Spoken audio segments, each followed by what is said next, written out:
this is Jordan's top 5 favorite films of all time. What's your number one? Well, I just realized too, because we're recording this on my phone, and I have my list on Letterboxd pulled up on his phone. And because you're logged in, it shows your stats for my, 149 movies or something, 146 movies. On my like all-time favorites list, you've seen 99%. So there's one movie on here that you haven't seen. I don't know what it is off the top of my head, but that's pretty funny. So I'm going to go into my top 5 favorite movies, and these really fluctuate for me over time. I'm a mood girly. I like the vibes.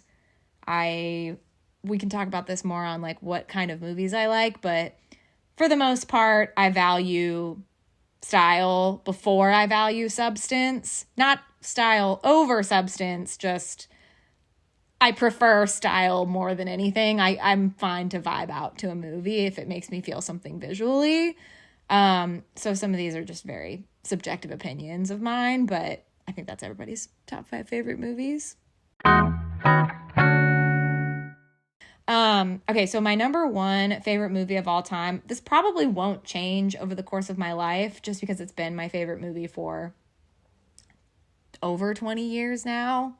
I think maybe not 20 years, maybe like 16 years. I don't know. I can't do math in my head, but, but my number 1 favorite movie is Pretty in Pink from 1986.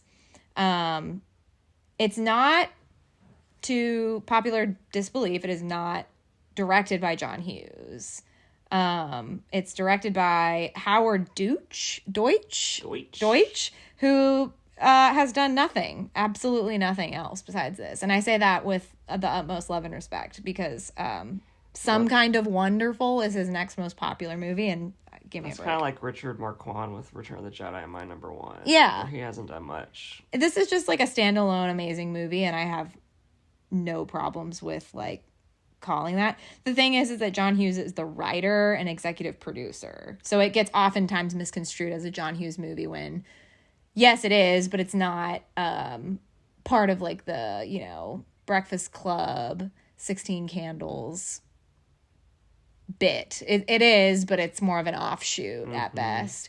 So there's a couple of different actors in this movie that just like really nail it for me. Molly Ringwald, of course, is just like America's sweetheart of the 80s. Like, we love her. We love to see her. Harry Dean Stanton, which we don't even really have to talk about very much because everybody knows that I'm in love with Harry Dean Stanton. May he rest in peace. Jon Cryer is sort of like if you haven't seen this movie, first of all, you should, but basically Jon Cryer's character is like sort of like the awkward best friend who's in love with Molly Ringwald. It's a cute little shtick. It's predictable, but it's like, I don't care. But he's also like just willing to do anything to get her attention because he just likes her that much. It's really, really endearing, but also like incredibly cringy to watch. It's a very like fine line that he, teeters with his character. He has that great dance scene with the music. Try a Little Tenderness. That's just like one of the best moments in cinema where he's lip syncing that entire song at the record shop. Like, I absolutely love that part. Who's the other girl in the record shop? Her boss. I think it's, I don't know off the top of my head. Oh, Annie Potts is Iona. She's really good. She's awesome. She has the craziest costuming and the craziest hair in this movie. She's sort of like the big sister boss. There's like a lot of very like stereotypical types of like archetypes that are in this movie. And I love that. Like, I'm also, you'll realize too pretty quickly that like I'm a melodrama girly. Like, give me all of the like overacted, give me all of the like gut-wrenching performance. Like, I love a good like over the top shtick, and this is like no different. The last person that's really, really good in this movie is my boyfriend James Spader, who you hate to love, love to hate type of guy. Like, he's just a complete asshole, and no different in this movie. This is a movie that just like, it's really, really dumb, but it's really, really good. And I say dumb with like the most love and respect because it's like, if you watch it as like a 30-something-year-old adult, you're like, this is ridiculous. Nobody actually acts like this. But like, what John Hughes written thing does anyone actually act like? And it still hits you in the right place at like the right time of like, it's almost like hyper realistic, because there were people that weird in high school, and there were situations like this when you were in high school or whenever. So I like it for that, because there's lots of moments in the movie that just feel very like. Well, it also touches a lot on the social economical class. Yes. Molly Ringwald and the what's his name again?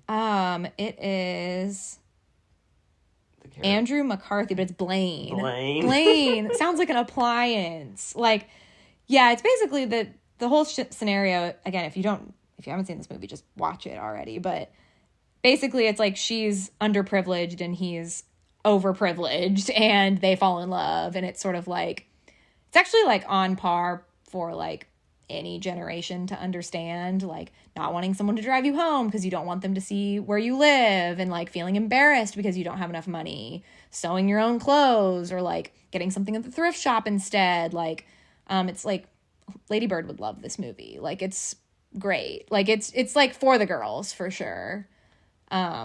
But yeah, definitely touches on the soundtrack. Oh, we can't even, yeah. Like, I could talk about it forever, but yeah, the soundtrack is seriously the best. I'll see this movie and like I'll cry just with like the force of 1,000 13-year-olds when I see this movie, just because it's like the most amazing, heartfelt. Well, and it's also like the best prom movie. I know. Yeah, it is the best prom movie. Carrie. That's not the best prom movie. There's Prom Night's a movie. That's not the best prom movie. This is like the prom movie. This is like Mount Rush, or like the Apex Mountain for. Yeah, for sure. I actually want to watch this movie again right now because I feel so strongly about it after you've said all that. But we're moving on to number 2. It's The Apartment, which is also my number 2. And I think this is like a committed number 2 for us. If I was like a single like person, our joint number 1. Yeah, exactly. It's like our joint, and I actually, on my favorites list on Letterboxd, I have like a subtitle for each of these. So for Pretty in Pink, I put, this is my number 1 favorite of all time. But for number 2, The Apartment, I put, it's my shared favorite with you. Basically, yeah, there's like so much that you could talk about with this movie, but I love a good romance of 2 sad people or 2 lonely people. Like, I just love that shtick, and I love that he is just such like a cinnamon roll boy. Like, he is so well-intentioned, and he is so just like wants to do the right thing, and is just like bright-eyed, and like, I don't know, I just love that about this movie, that it's like very optimistic in sort of like a dark way. Yeah. And of course, she's like just the ultimate epitome of like, she spawned the Manic Pixie Dream Girl like shtick, I feel like, in like the best way possible. I think we could obviously talk about the Manic Pixie Dream Girl thing being overdone, flaccid, annoying, whatever, but like, you have to remember, like, this was the 60s, and so it's like, there really wasn't anything like that before. Yeah, there just wasn't like anybody doing that weird girl aesthetic quite yet. I mean, like Audrey Hepburn maybe in like certain things, but I feel like this is like just hits the nail on the head for like that I can change her type of movement, or I could fix her. Like, I don't know, they're also just both like very well written characters in a way that makes you feel like they're real. But it also makes you feel like you could be one of them. Well, like, it's a very emotional script. Like, yeah. You really feel, like you said, you really feel for each of the characters, and the way the story progresses and the twists that happen. It's very invoking of what the characters are feeling at that moment. Yeah. And like situationally, the story probably doesn't sound that interesting, but it's one of those movies that like I feel like it's a movie anybody should see. Like, every single person on the face of the earth should see. And like, I would say that like my taste in movies is maybe not for everyone, and I'm pretty proud of that. Like, I'm fine with that. But I would say this is the one movie that is the highest in my list that I'm like, if you're a person on this earth, you should see this movie. This would be that movie, just because it's like, it's a very like universal type of feeling, I feel like, of loneliness, or feeling like rejection, or feeling like you want to be accepted at work, or feelings like betrayal, or things like that. Like a lot of the things that experiences that happen in this movie are just easy to understand. And like some of the feelings that they portray on the movie just like have zero dialogue, you know. Like even just annoyance is shown really, really well in this movie. Like there's a part where Jack Lemmon is basically like trying to eat his dinner and watch a TV show, and just the frustration that he has in this like tiny little bite-sized clip of him like trying to find something on TV, but everything is annoying him. And like, it's just crazy to me when I think about it. It just seems like something so like indie aesthetic of like the 2020s for them to do in the 1960s. But like, I don't know how to explain that very well, but it's like, well, it's almost like a pandemic quarantine moment where you're alone in your house and you're having to eat your dinner by yourself, and you're trying to watch your show, and you can't eat your food until you have your show, and you're trying to do multiple things at the same time. Yeah, it's like, that's exactly it. But I really can't say enough about the movie, because it's like, it's just a movie you need to experience if you've ever felt sad before. And if you've ever felt lonely before, you should watch it, because you will feel a lot less lonely. And it's got quite a happy ending. But yeah, again, perfect like holiday time, Christmas, New Year's type of movie. Yeah, it's like one of the perfect, like, any day in December or even the first week of January, best time to watch this movie. And I think aside from the, like, you know, two sad people find each other thing that we like a lot about this movie, I think the thing we also, for Sam and I, the reason we like this is because it's set around the time in which we sort of started dating for the first time. And then it's also, subsequently, it's set also at the same time that we got married. And so that like time of year just feels kind of nostalgic for us. And yeah, I think that's another big reason why we like this movie. Okay, my number 3, I think I have a theme here. The subtitle of this one I put is my favorite sad girl film. And yeah, I have a thing for sad movies, not in like a sad to be sad type of way. I like films that talk about sadness because it's like cathartic. This is a great one for that. And it's Lost in Translation, 2003.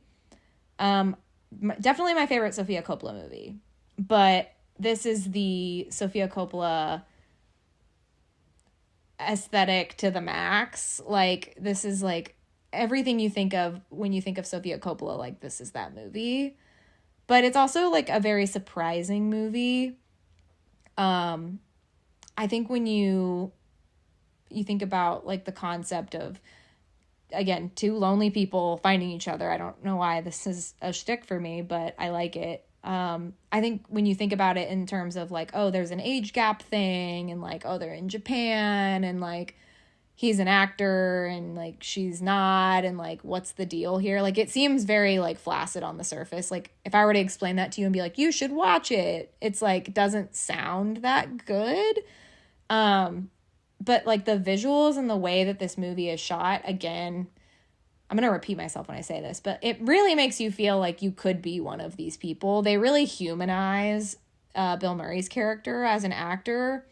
And like, I love Bill Murray, first of all, but like the way he acts in this movie just makes you sort of like understand the trouble of like feeling lonely even when you're surrounded by a lot of people, especially with his job. And I think for her, it's just general loneliness, but I think that it shows the duality of like, you can have everything and still be feeling lonely, and you can really not have anything you want and still feel very lonely. And so like, I don't know, I like that.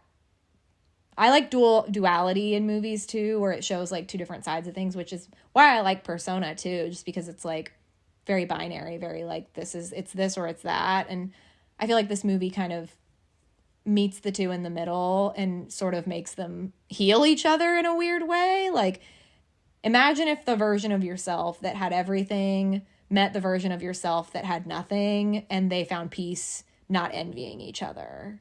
Like, that is this movie. That's this movie, and like, it sounds like it's a romance, and it is, but it's not. It's a bittersweet, it's not a boyfriend girlfriend romance. Exactly. Like, we're gonna get married. It's like it's like a I have a will to live type of romance. Yeah, now. it's like I love you as a human Mm-hmm. and what you represent It's in like your stage of life, and you love me as a human and what I represent in my stage of life. Yep. And it's kind of romantic, but it's also it's more companionship. Yeah. It's more like partnership. It's like deeper than like a romance. Yeah, and like I really like how they play off both of those characters. Yeah. I mean, both of them are just so great.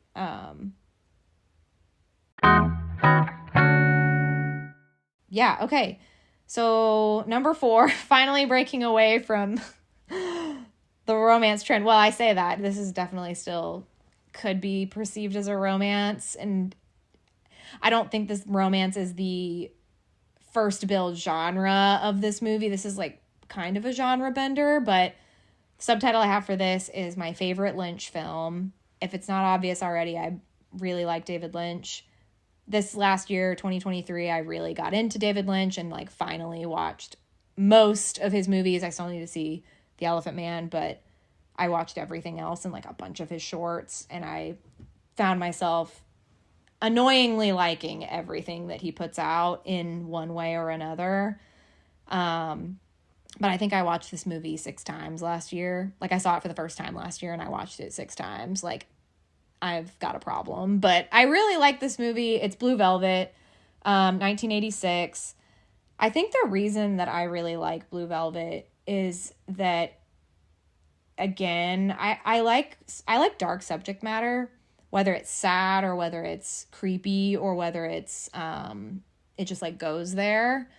I even like whenever things are humorous in a dark way, but I feel like what this movie does really, really well is it shows I hate to use this quote, like you can't understand the light without the dark. I feel like this movie is a great version of that. Like, I was thinking about it earlier.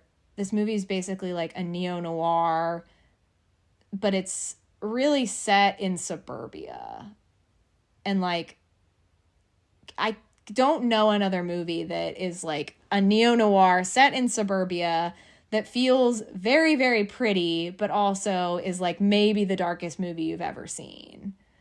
Like, there's a lot to like digest when you're watching the movie, just because it's got a lot of symbolism. It is the most like straightforward David Lynch movie that I've ever seen.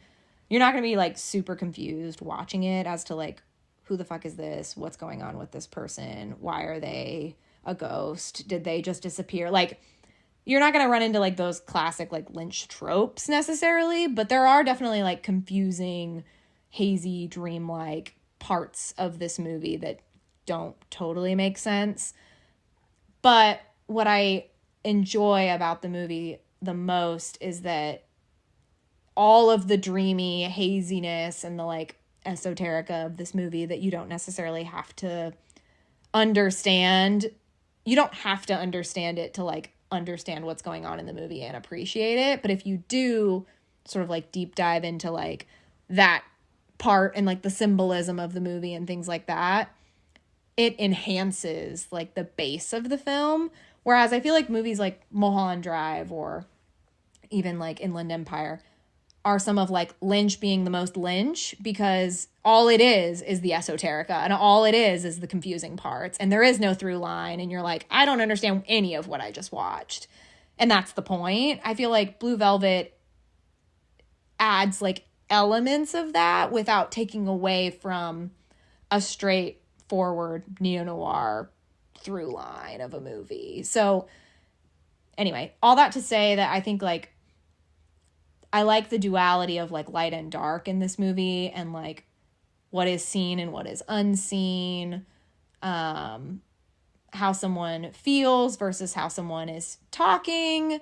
But I think more importantly, like the duality of light and dark in terms of like average life, and that average life is actually pretty dark. And for those of us willing to like admit it, it can be really difficult and it can be really hard to like face those types of things. And I don't know. I don't know if I can say much that hasn't been said about Blue Velvet already, because I think everybody's like loves Blue Velvet. I think it's like sometimes touted as like maybe Lynch's best, but I don't know if I would even say it's his best Lynch film, because it's just my personal favorite.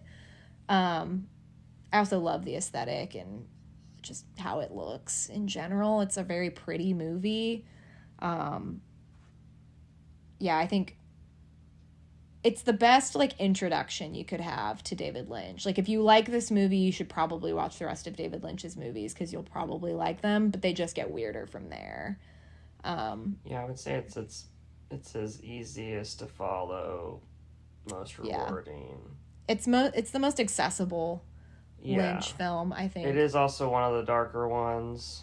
I mean, they're all kind of dark in their own way, but at the same time, if you're worried about not being able to understand a David Lynch movie, start with this one, and you should be able to get this one. Yeah, and I think if you like the general story of Blue Velvet, then you might watch something else of his. But if you start to like watch Blue Velvet and you're like, I like the bugs, and I like the gas mask, and I like the lip syncing, and I like the way that they turn lights out in this movie, and I like the long shots, and I like the red curtains, then you should really watch more David Lynch, because those are the parts that are in basically all of his other movies and just enhance this movie. And my last one, are we surprised? It's a romance. It's funny because I don't think of myself as somebody who likes romance movies a whole lot, but when a romance movie hits for me, it hits. And it's like, it just works for me. And like, it does take a lot though. Like I have high expectations for romance movies. I don't have like, I would say I don't really have like cheap romances that I like, which I do. But for something to be like such a favorite of mine, it really has to like almost feel existential in nature, or like slightly depressing in one way or another, which I think this is probably a great example of that. My subtitle for this is my favorite meet cute, which I think this is probably, I guess you would say I can't think of a better meet cute in any movie at all. It's Before Sunrise, 1995, and this is the first in a 3-movie Before trilogy by Richard Linklater, who I like a lot of his movies, but this is definitely my favorite Linklater film. I watched this when I was very pregnant, and I was very emotional.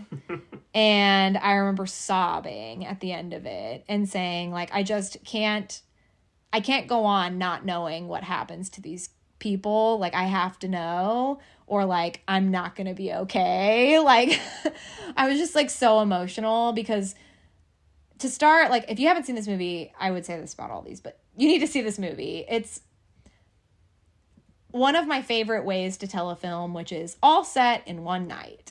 And the characters meet each other for the first time in this night, and the night ends, and that's the movie. And that's it. And like bite-size movies like that just take place in the course of like a couple of days or a few hours or things like that, I'm really drawn to those because they're accessible in a way that if it does its job really well, it feels really real.